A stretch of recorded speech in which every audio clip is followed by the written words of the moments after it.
1, 2, 3, 4. That actually looked like it went pretty well. I'm not gonna lie. At least our picture is synced now. Yeah, for me, it was like I clapped and half a second later you clapped. Oh well. So, HowTo English Week. Hello and welcome, people of quality, to our podcast. Today's topic is the soon-to-be HowTo English Week. With me is lecturer and podcast enthusiast Brian Rosemer, as well as our first special guest, a member of the Anglisten Fachschaft and organizing member of the Einführungstage Rouven Sommer. The main goal of the HowTo English Week is to inform students. It helps students of all semesters understanding and organizing different parts of their studies. Either it is to show first semester students how to structure their schedules and modules, or it is to inform students of higher semesters about how to write a BA thesis, or presents the different possibilities of how to go abroad. Yeah, HowTo English Week. We got HowTo English Week coming up here. I mean, aside from that, we could also just say, you're probably going to have welcomed people by this point, I'm sure. Yeah, I'm going to put the intro. We can put the intro after the clap.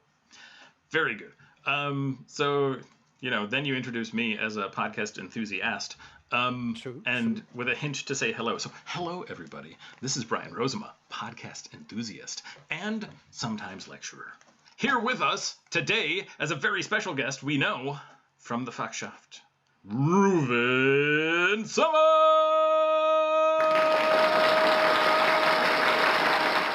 Hi, I'm Rouven. Hi. Hi, Rouven. I'm sad that no one introduces me. Do we call you host or co-host? I'm not even sure what the hierarchy is here, folks. That's how loose the hierarchy is. I want to rule, but I don't want to be on top. Excellent.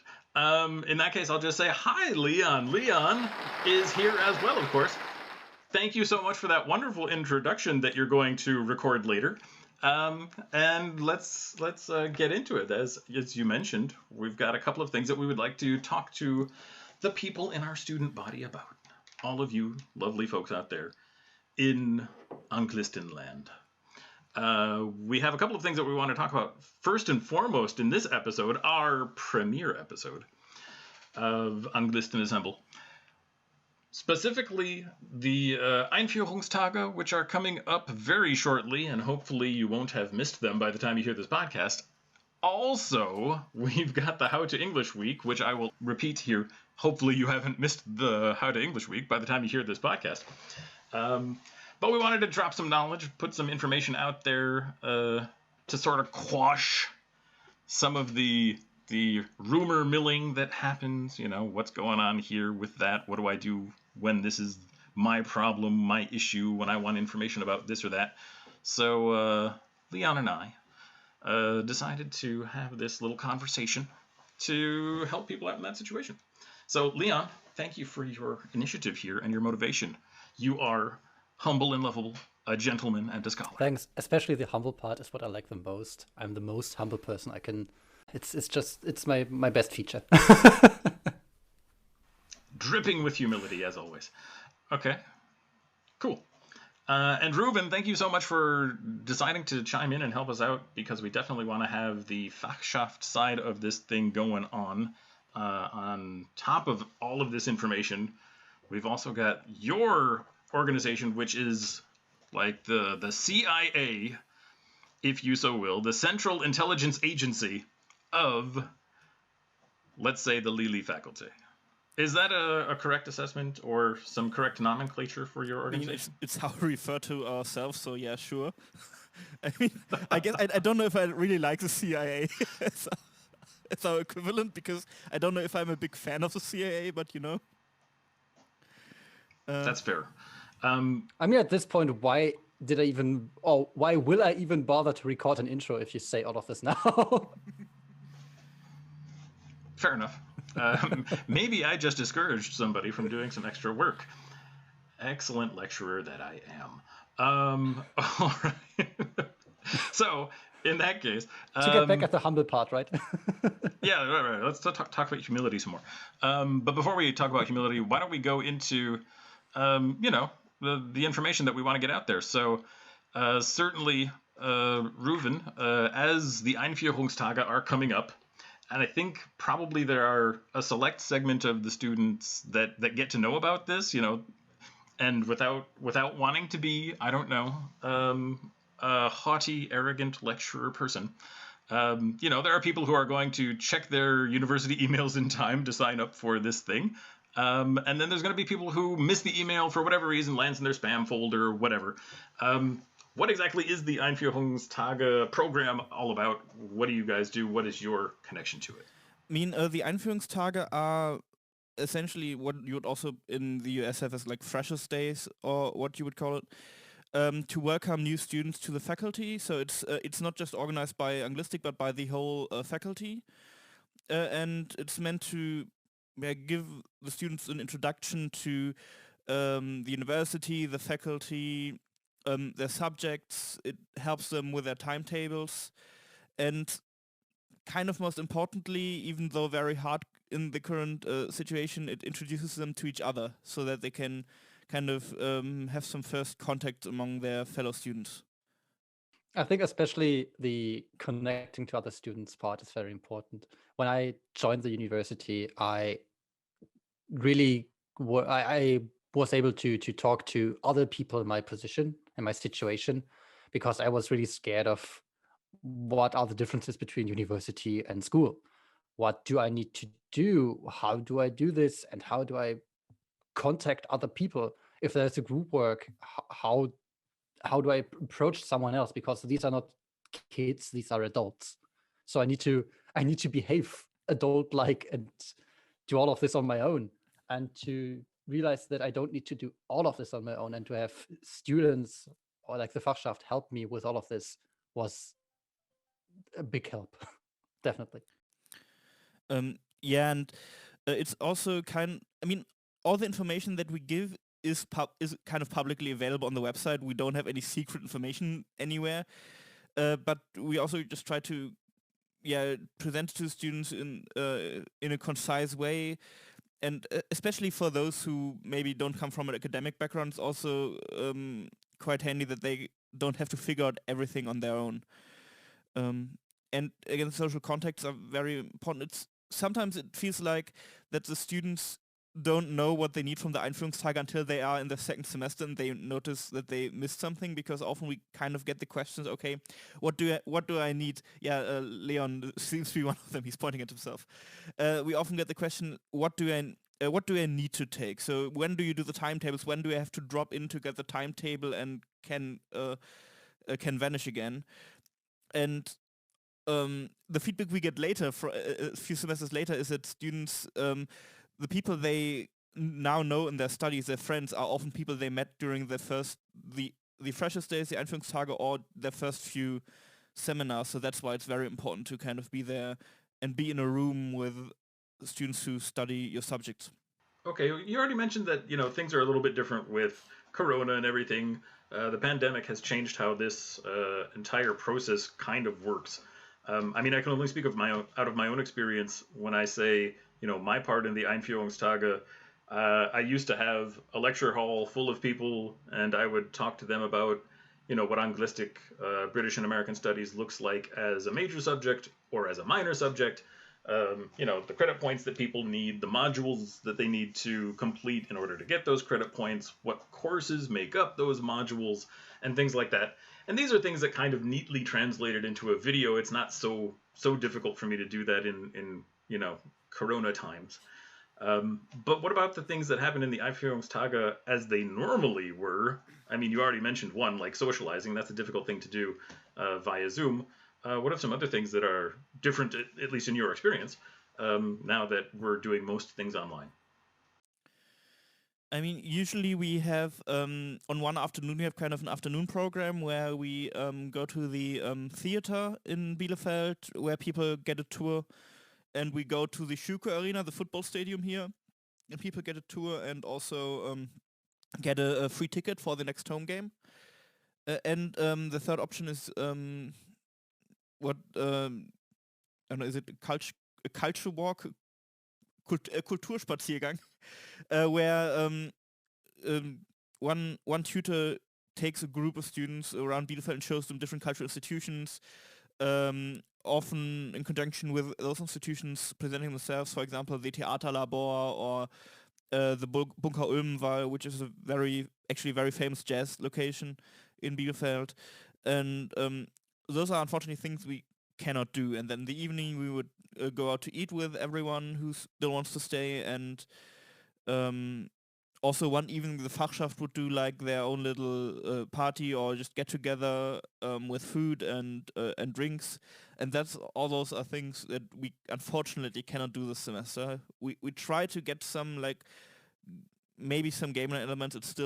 We're still trying to figure out if we can organize it, but we try to get some substitute online. But I mean, obviously it's not the same. All right, so socializing definitely is one of those elements that seems to be lacking at the moment, or at least certainly not as easy as it used to be. There are some outlets that I have seen that students are using, like there's the Discord server right now that I know that the Fachschaft has set up so that people have a place to actually kind of socialize, whether that's in real time or not. And what are some other things that the Einführungstage maybe has that help people, I don't know, or maybe even not only the Einführungstage, but the Fachschaft that get people together? I mean, the Discord is, especially in the current situation, the Discord is one option. We've done a few online game nights, again, with the Fachschaft, or just hangouts, get-togethers that people can see each other.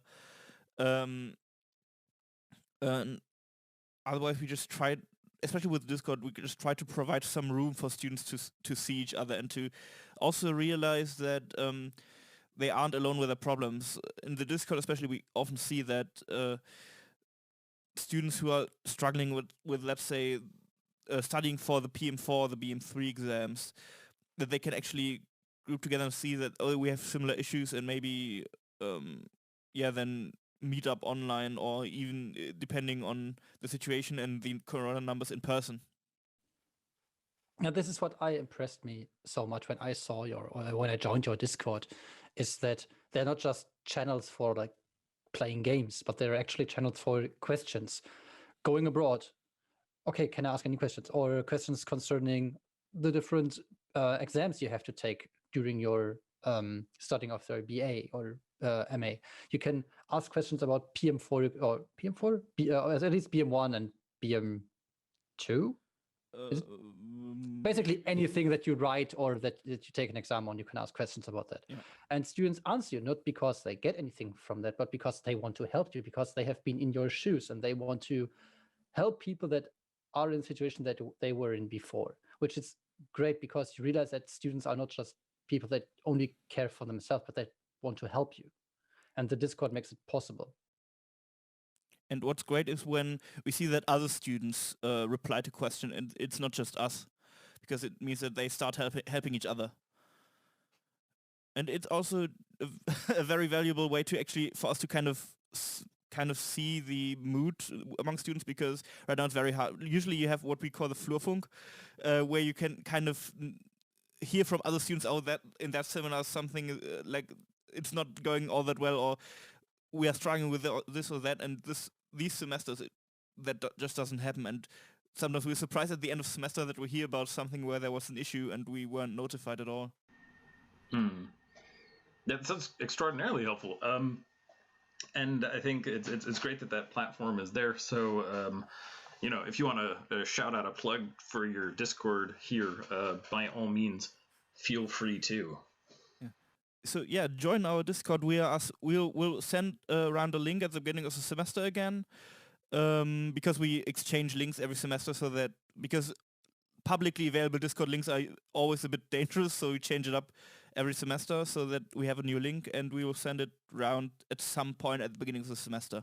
Or we will have sent it around if you're listening to this in the middle of the semester. Right. Time delay being what it is. Or if you're time traveling, perhaps we haven't even started speaking yet. You never know where people happen to be. Good. So that's the social aspect is definitely a part of the Einführungstage, and planning schedules. How does that go with Zoom and all that stuff? So how does the plan look when you get a group of people together who want to set up their semester's courses? Ideally, it's usually we do this, the timetables on the last day, and the days beforehand, the tutors already talk about the FSBs and the module list and everything, so that the students already kind of know. A lot of them already do their timetables beforehand with the information they have, but to give them information on what they need, and also with your Kernfach and Nebenfachberatung, that's usually when people kind of try to figure out what kind of courses they need, and ideally they then try to do the schedule themselves according to the information, and then the tutor looks at it, and students can stay if they have questions. Some tutors do it right now with breakout sessions, that they have a breakout room that people can then join with them to look at the timetable. Yeah, it depends on the size. Like in the winter semester, we had one Zoom session with 2 tutors and 100 students. Wow. That was a lot, but in the smaller groups, it's often it's easier. I remember when I had that, it was in presence, but we were basically sitting in a room on computers, and the what's it called, the helpers, the people from the Fachschaft walked around and said, okay, do you need help with your timetable?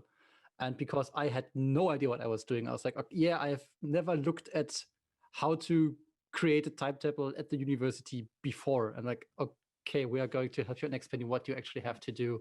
And it was very helpful because I didn't know anything. And after I left the room, I had a timetable that I could actually use, which was great. Yeah, when we do it in person, it's actually quite similar.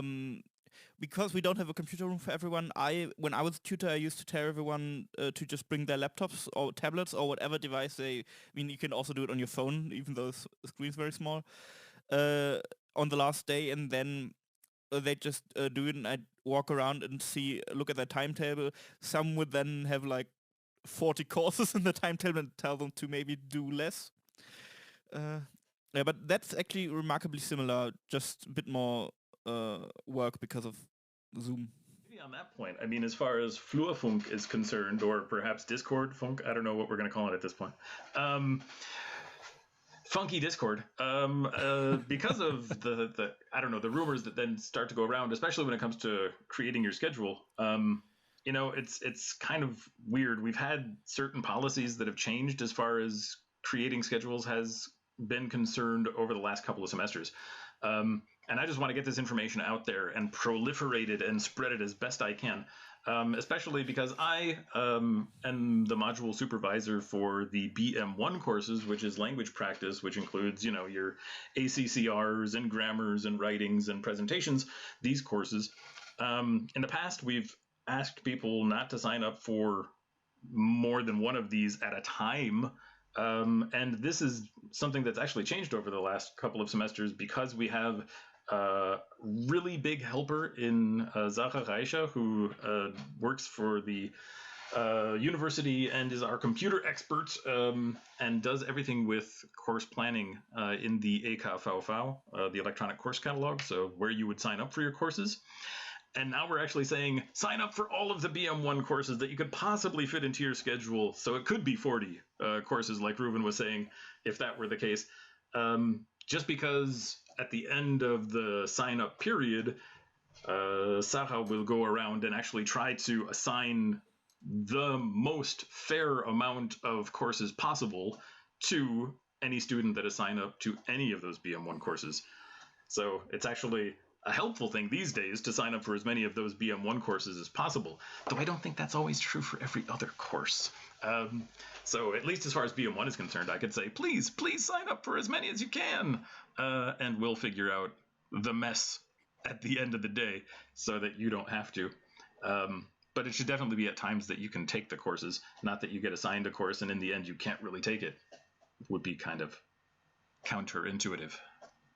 Yeah, I remember the time when there were way too many students for the BM1 classes when I wanted to participate in them, and they told me, this semester you won't be able to take any BM1 class. And I was so frustrated and said, okay, my bachelor's already over. I will never recover from this. And then in my next semester, I was able to get all 4 of the BM1 classes because they helped me and they said, okay, if you didn't get it in the last semester, you will get them this semester. So if people are able to get all of them in this semester, do so. It's so much better, so much less frustrating if you get all of them in one go. Yeah, I mean, it's also a factor that that also comes up in the Einführungstage is that we tell students that it's okay if things don't work out perfectly according to the Regelstudienordnung or whatever. Like the Regelstudienzeit is irrelevant kind of unless you get BAföG. But even then, if you know it early enough, then you can probably figure out something. And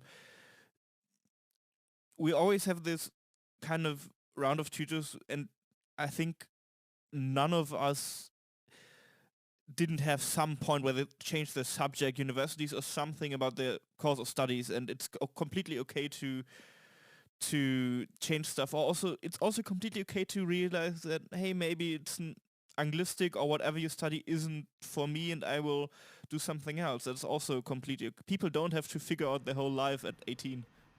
Well, and certainly not during the Einführungstage. At the end, they should have it figured out, but beforehand, they are okay. I mean, a lot of students that came from different subjects and joined the Anglistic party to study English because they realized, okay, I don't like chemistry, or I don't like informatics, or I don't like this or that, and I would way rather talk about whatever you do in English because I love the language. Yeah. So that's kind of the Einführungstage and what they do. I mean, like I said, my part of the Einführungstage is still happening online, and it sounds like Rouven's part in that, or the Fachschaftstutor part in that, also hasn't changed terribly, except for the socialization aspect, which has been, let's say, dampened a little bit by and the usual pandemic. Zoom issues, kind of like getting people to talk is easier in a room and everything. Especially, I mean, some students, depending on how their pandemic school worked, might not ever have used Zoom or video conferencing before, and that's also, it's still different from regular students. And that's also an orientation as to how the semester is going to be happening this semester as well. I mean, we're still battening down the hatches and going to be doing online courses, at least for the foreseeable future. We'll see what happens by the end of the year. But for now, this is the plan. Okay, Brian, let's be honest. How much would you give for a mute all button in a normal semester? Oh, in a normal classroom? I don't know if I've got that problem in Zoom rooms for sure. Have I ever had that problem in a real classroom? Nah, I mean, people only when I was there. Not even when you were there. I feel like, lecturers are happy when people talk. Maybe this is a message we could spread too. People, talk in your classes. It's what we're there for. Absolutely. We love it when people talk. So I would never want a Zoom mute button for a real classroom. What I would perhaps like is, I don't know, easier things like getting group work set up with breakout rooms is so easy in Zoom. If I could do that in a classroom and just randomize the group that everyone's going to be in and now start, that might be fun as a lecturer. That would be a cool trick to have in my trick bag. I mean, as a lecturer, but definitely not as a student, because as a student, you want to work with your friends or with the people that you like. And if the lecturer says, okay, I'm going to make you into random groups, I'm like, oh no, please. And sometimes you just want to leave the Zoom call or the classroom when someone mentions group work. Yeah. These are problems that we are faced with. People, please talk to your fellow students when you're in a breakout room. I've heard quite a few times, I really like the group work when people were talking. So absolutely, I think the more we can do and the more verbose we can be and communicative, then the better it is for everybody. So that's pretty much Einführungstage. We also have this other topic that we wanted to cover. Or did you guys want to say anything else about this? About the HowTo English week, if you want to jump to that. Yeah, sure. I mean, unless you guys have anything else about the Einführungstage. Well, I love to talk about myself and what I'm doing for the whole day. Right now, I cannot think of anything. Fair. All right, then the HowTo English week. Maybe, Leon, if you want to set us up. What is the HowTo English week? Maybe from a student's perspective. Let's see if you can help us out. I think the HowTo English week is basically the time and the 1 week at the start of the semester where you learn what you need to learn if you want to study English. Because many students like me, didn't read up on what is it like to study English, what is it like to write a BA thesis, what it's like to take classes, to stay calm, to how do you read text academically. And there are basically short classes in the HowTo English week that teach you how to do that. How do you take this class? How do you talk to lecturers? How do you write this in this paper? How do you become a teacher? How do you go abroad? Those are not just things that first semester students need to know, but also students in later semesters needs to know. I recently joined the HowTo English week again, just to learn again how to go abroad, because I wanted to go abroad for my studies, which of course, because of Corona, is not what is going to happen, but I still wanted to know. So I think the HowTo English week is basically the place and time where you learn what you need to learn for your next step in your studies. Nice. Well said. Thanks. I take the compliment. That's fair enough. I mean, I think also as far as my own involvement, I've got the How to BA workshop. So there's all these different workshops, and many of them Leon already mentioned. How to BA is mine, and honestly, for beginning students, first semester students, this is the information that I give them during the Einführungstage, more or less, with the opportunity to perhaps have more interaction and direct questions. So first semester students that go both to my Einführungstage, like the Kern- und Nebenfachberatungen, and then go to the How to BA workshop are like, wait a minute, this guy's just telling me the exact same thing he told me last week. Like, doesn't he know that he just said this last week? I do know that, and yes, it's awkward for me too. But at the same time, I would say, it's not only, and this is one of the big differences, I think, like you mentioned, Leon, it's not just for first semester students. The How to English Week is really for everybody, no matter where they are, from bachelor's, first, second, third, whatever semester, even into the master's program. There are specific workshops for people doing the master, either of education or master of arts. So there's really things for everybody there, regardless of where you are in your student life. But the Fachschaft also has its role, does it not, Mr. Summer? Mr. Fachschaft. Mr. Fachschaft. It indeed does, Mr. Rosima. Thank you for mentioning it. Yeah, I mean, from our perspective, for one, we also experience it as students, so we also go to the workshop. There's sometimes, it depends on semester, sometimes there's also workshops where the Fachschaft or Fachschaft members are involved. For example, the How to Abroad, sometimes people talk about their experiences abroad. The main thing that we usually do during How to English Week is, in regular semesters, is the Mix and Mingle room, which is the room at the end of the Anglistic hallway on C4, where we basically hang out. Some people who are not me and can actually bake have baked stuff. Yeah, we hang out. Sometimes we play games. There's usually a game night on at least one of the evenings, and we usually also just have games lying around, so there's spontaneous gaming sessions going around. Sometimes I remember there's in 2016, I'm so old, that we rewatched one of the Trump-Clinton debates because we wanted to get depressed for some reason. You didn't know what was coming up. And now it's like 2021, you remember 2020, and like, I wasn't depressed in 2016, I was depressed in 2020. But yeah, again, the Mix and Mingle room is the place to be during How to English Week, is what I would say. Is there an online Mix and Mingle room? Unfortunately, not really, because we don't have the time for a 24/7 like Zoom room. But we are trying to do some hangout sessions, some game nights. Again, we have one open Fachschaft meeting, How to Fachschaft, where people who are either interested in joining or just would like to know what we actually do, to turn up and maybe join the discussion and maybe decide if they would like to stick around and join the Fachschaft.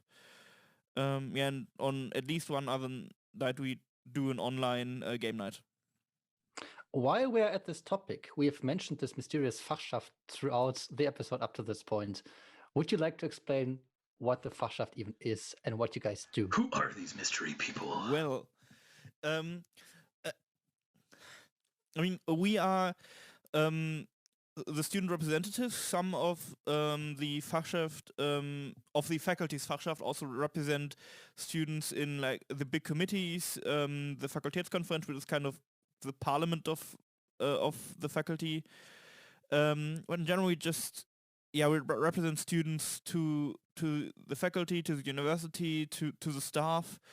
If there's any problems whatsoever about your studies, you can come to us. We will try and give you some advice or redirect you to the places who can give you advice. For example, Brian. And also, if there's ever any problems, not that we say there's a lot of problems, but sometimes it's usually just miscommunications or anything that students and lecturers might not see the same way. We can act as mediators. People can also come to us if they maybe don't want to approach lecturers directly. If they'd like to stay anonymous, then we can also go to lecturers for them. Regarding any problems, we can direct them where they need to go or represent them ourselves. And we're also involved in university politics to a degree. Once a semester, the Rektorat meets with all the Fachschaften and kind of talks about the current state of affairs of university, of how the new buildings are going. The rector even once said, if you want to know what's going on at university, you have to ask the Fachschaften because they know more than most people. Yeah. And for example, for the semesters now, we are represented, and we get all the protocols and emails of the AG, of the working group that actually looks into how the semester is actually organized with the current corona regulations and everything, and how things might be maybe improving or changed during the semester. When I first heard of the Fachschaft years ago, I remember that in my school we had something called Schülervertretung. And I thought, oh, the Fachschaft is just like this. It's boring, and they just like organize stuff for students that is like fun, but they don't have like authority, and they are not having any impact in the system. And when I actually went to the Fachschaft and listened to what they do, it changed my mind, because I realized that the Fachschaft really does stuff and helps students and actually can impact what is going on at the university. If a lecturer is unfair and wants way too much for the Studienleistung, you can go to the Fachschaft.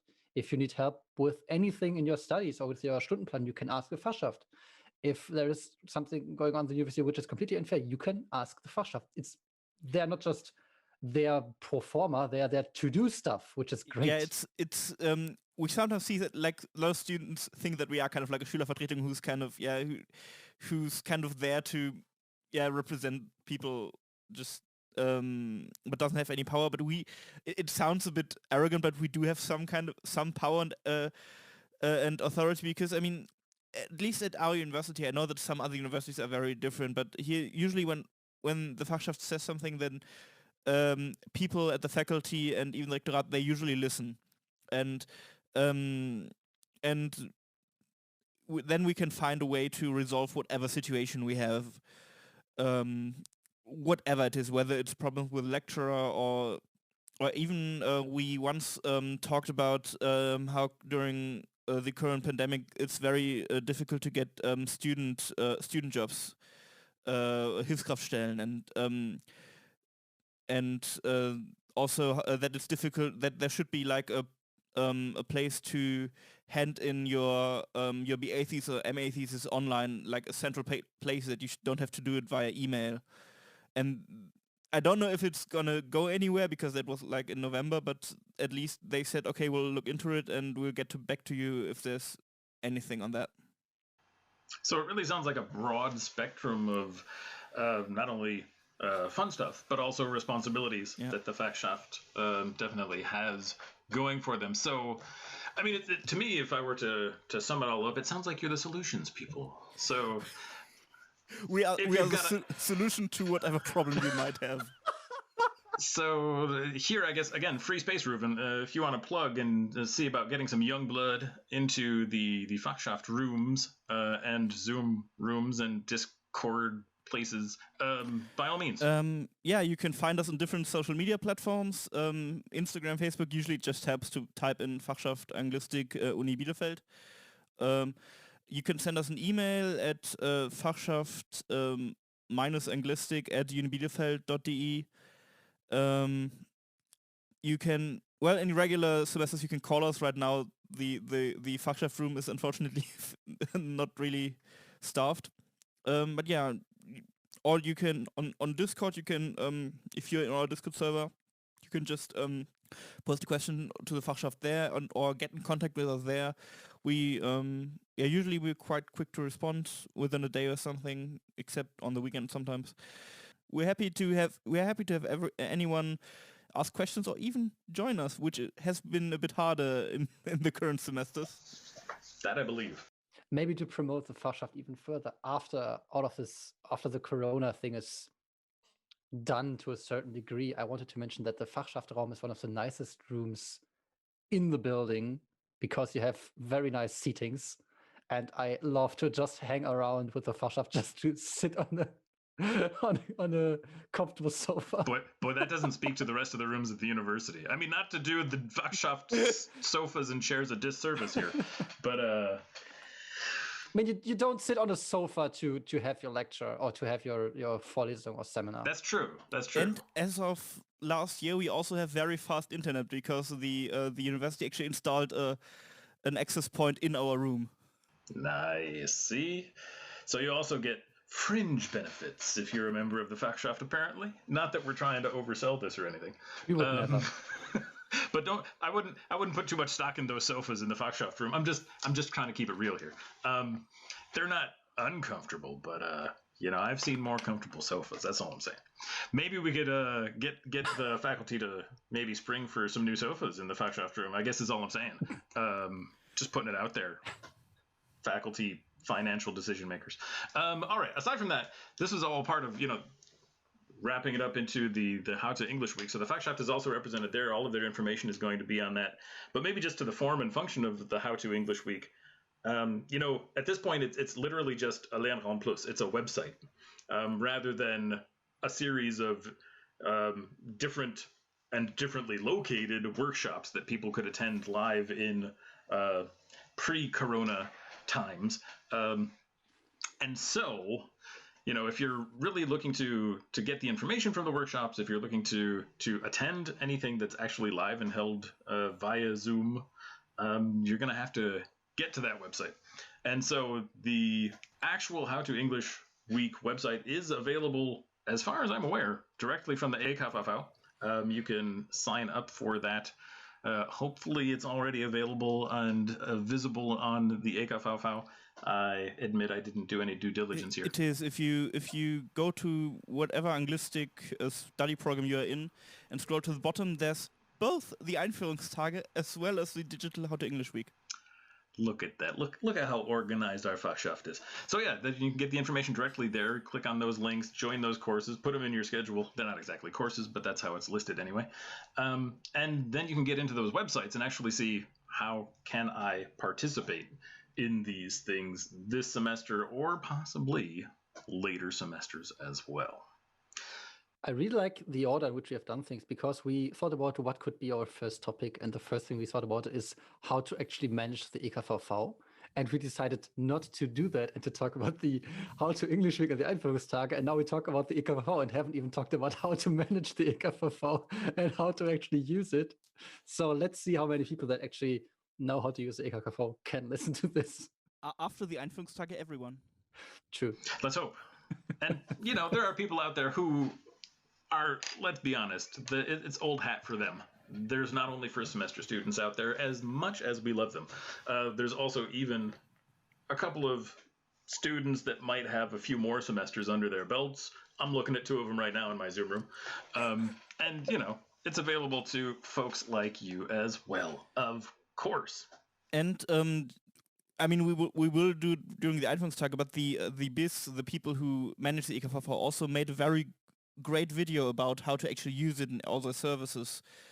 It's in German, obviously, but it's a very good video where they very well explain how to use the eKVV, the Prüfungsverzeichnis, and whatever. It's somewhere in the eKVV. That sounds like a link that we should add to our YouTube summary, and we can just post it right in there, and people could click right on that and get into it. We'll make sure to do that. I'm gonna create a I don't know, some kind of imaginary assistant. Steve, remind me to make sure that we put that link on there. Brian, please do so. That's right, Steve. You heard him.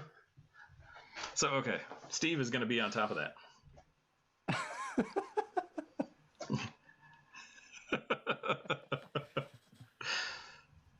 All right.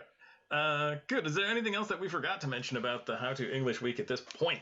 I don't know if this is the case for the online HowTo English Week as well, but I think it's always important to remind students at university there are two ways to look at the time.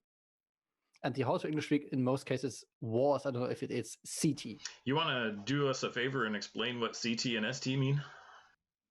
My Latin is a bit rusty, but if I remember correctly, one thing is, don't laugh.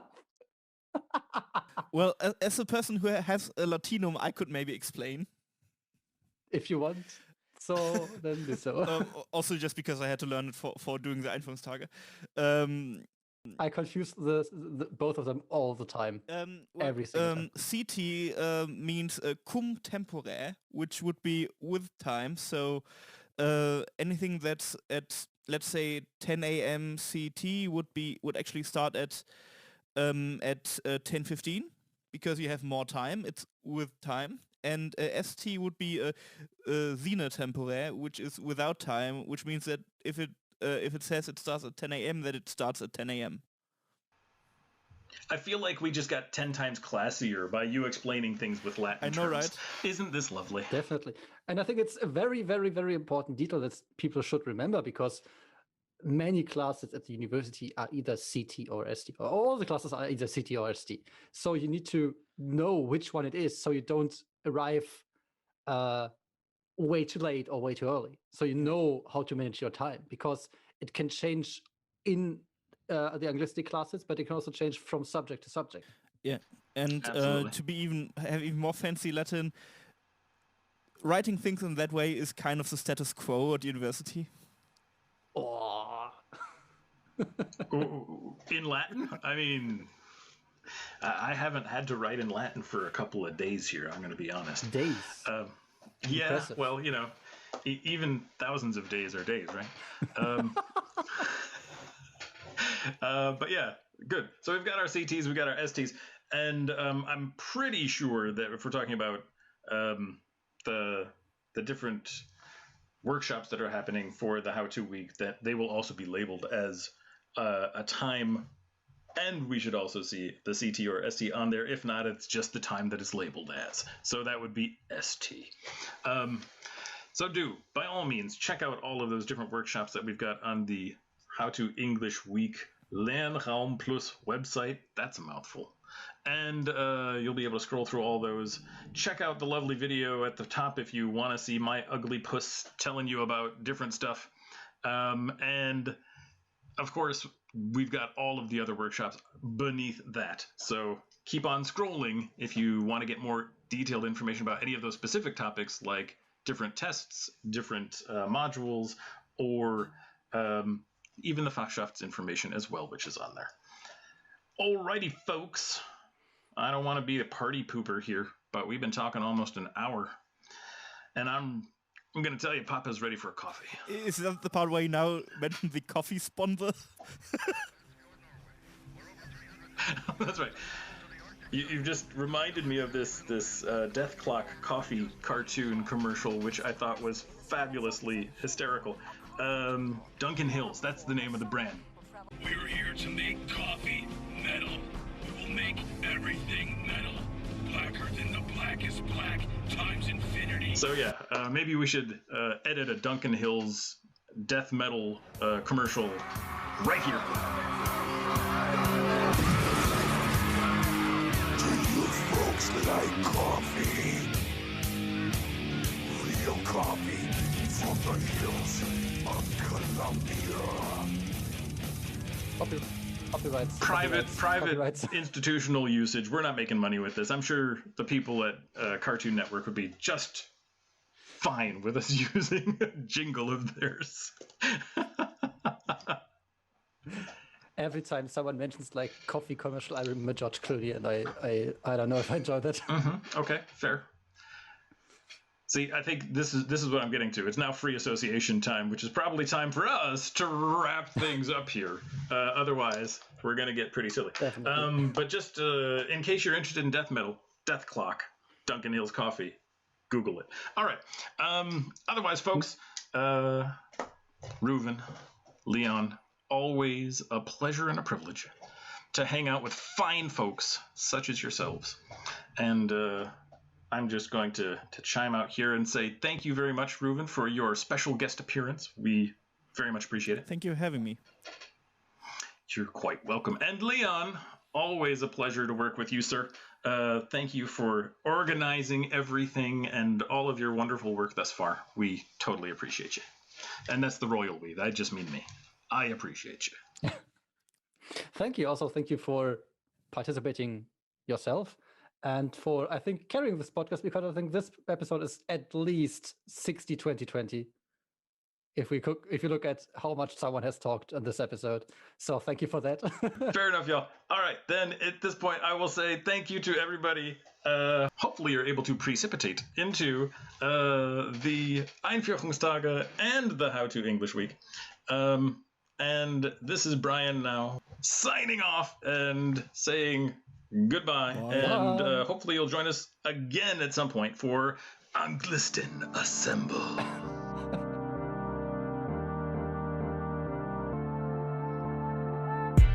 This episode of Anglisten Assemble was privately produced as a joint non-profit informational project of students and staff of Bielefeld University. All views and opinions expressed on the show in no way reflect the official views of the university and are solely the perspectives of our hosts and guests. Information provided is true to the best of our knowledge at the time of production, but is naturally subject to change as some details are time sensitive. Anglisten Assemble was produced and edited by Brian Rosema and Leon Dalesho for the private use of our quality audience. Musical accompaniment was fished out of the FMA Free Music Archives and includes the musical stylings of Mackay Beats and Checky Brown. To listen to and support these artists, you can go to freemusicarchive.org and check out their fine tracks and many others. And finally, we'd like to thank our special guest today, the inevitable Rouven Summer.